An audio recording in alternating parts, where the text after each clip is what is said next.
Greetings, my fellow travelers into the night.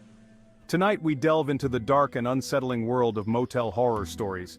These are true accounts ripped from the headlines of reality that will send shivers down your spine. Motels, those beacons of temporary comfort for weary souls, often become unintentional repositories of fear. So, lock your doors, turn on all the lights, and prepare yourselves, because tonight, we're checking into the Nightmare Motel. There's a vacancy with your name on it. Our first story takes place in the flickering neon glow of the Starlight Motel, nestled off a lonely stretch of highway in rural Nevada. A place where the desert wind whispers secrets through cracked windows, and the silence of the night is broken only by the hum of the flickering neon sign. It's here, in room 104, where a guest experienced a night of terror that they will never forget. I was just a young woman traveling cross-country, and I needed a place to rest my weary head for the night. Little did I know, I had stumbled into a vortex of unsettling phenomena. From the moment I stepped into the room, a cold, oppressive feeling washed over me, like an unwelcome guest had taken up residence in my very being. The air hung heavy, thick with an unseen presence. A faint scent of mildew and decay clung to the threadbare carpet, whispering tales of long-forgotten occupants. The flickering lamp cast long, dancing shadows on the wall, amplifying the room's unsettling energy. As Sarah tried to settle in, she noticed the unsettling feeling intensifying. A cold spot seemed to follow her around the room, sending chills down her spine. The hairs on the back of her neck stood on end, as if an unseen entity was breathing down her neck. Then, the noises started. Faint at first, barely audible whispers that seemed to emanate from the walls themselves. As the night wore on, the whispers grew louder, morphing into guttural growls and blood-curdling screams. Driven by a primal fear, I tried to rationalize the sounds. Perhaps it was just the old pipes, or the wind whistling through the cracks. But deep down, I knew something was terribly wrong. Sleep became an impossible dream. Every time I closed my eyes, vivid nightmares plagued me, filled with shadowy figures and disembodied voices. The room itself seemed to pulsate with a dark energy, suffocating me, driving me to the brink of madness. Desperate for escape, Sarah tried to call the front desk, but the phone line was dead. She was trapped, alone in the suffocating darkness with whatever malevolent entity shared her room. As the night wore on, the paranormal activity escalated. Objects moved on their own, slamming against the walls and crashing to the floor. The temperature plummeted, the air growing thick and icy. Terrified, Sarah huddled under the thin blankets, her heart pounding in her chest. She could feel an unseen presence watching her, its cold, malevolent gaze piercing through the darkness. Suddenly, the door creaked open, revealing nothing but an empty hallway. But I could sense something standing there, just beyond the threshold of my vision. A tall, shadowy figure with glowing red eyes. Paralyzed with fear, I could only watch as the figure glided towards me, its cold, skeletal fingers reaching out towards me. I squeezed my eyes shut, bracing for the worst. When I finally opened my eyes, the figure was gone. The sun had begun to rise, casting a pale light through the window. Shaken to my core, I fled the Starlight Motel, vowing never to return. I had escaped with my life, but the experience left me forever changed. The haunting of room 104 would become a chilling reminder that some places are best left undisturbed. Our next tale takes us to the outskirts of a bustling metropolis, to a roadside motel with a flickering neon sign that promised rest, but delivered something far more sinister.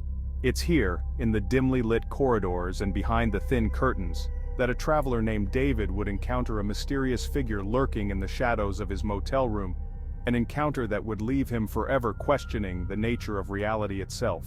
I was a seasoned traveler, no stranger to the anonymity of motel rooms, but there was something different about this place, an undercurrent of unease that sent shivers down my spine.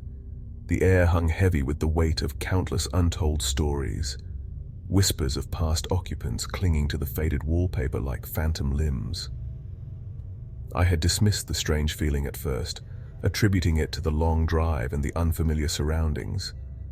But as the night deepened, so did the unsettling feeling that I was not alone. It began subtly, a flicker of movement in the corner of his eye, a whisper of sound that seemed to vanish as quickly as it appeared.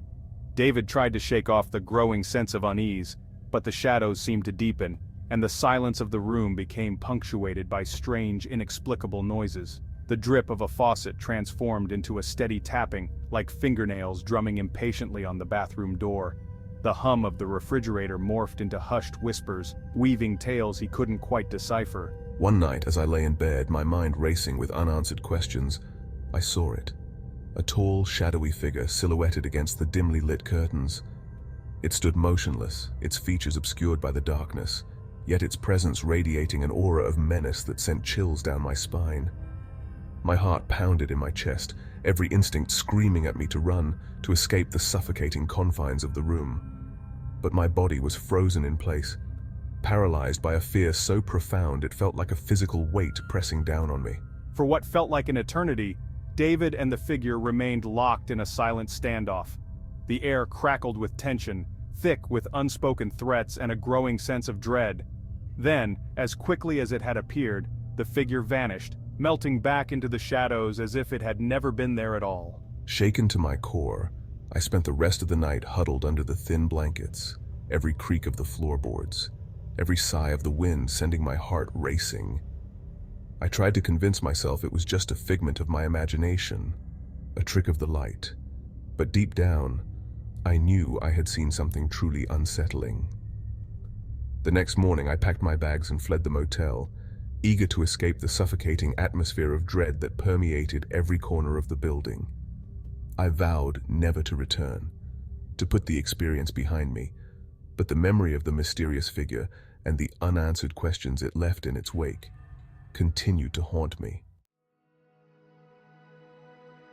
Our final tale leads us down a desolate highway, far from the city lights, to a dilapidated motel on the edge of a ghost town, a place where time seemed to stand still and the silence was broken only by the mournful howl of the wind. It's here, in this forgotten corner, that we uncover the story of a guest who vanished without a trace, leaving behind only a room filled with unanswered questions. The guest, a man named Robert, had checked into the motel under a shroud of secrecy. He kept to himself, rarely speaking to the staff and avoiding eye contact with the few other souls who stayed there. He was an enigma, a whisper of a man who seemed determined to disappear into the anonymity of the road. Robert's room at the end of a long, dimly lit corridor became his sanctuary. He spent his days locked inside, the heavy curtains drawn tight, shutting out the world. Days turned into weeks, and the motel staff grew accustomed to Robert's reclusive nature. They would see him occasionally, a fleeting glimpse of a solitary figure moving through the shadows.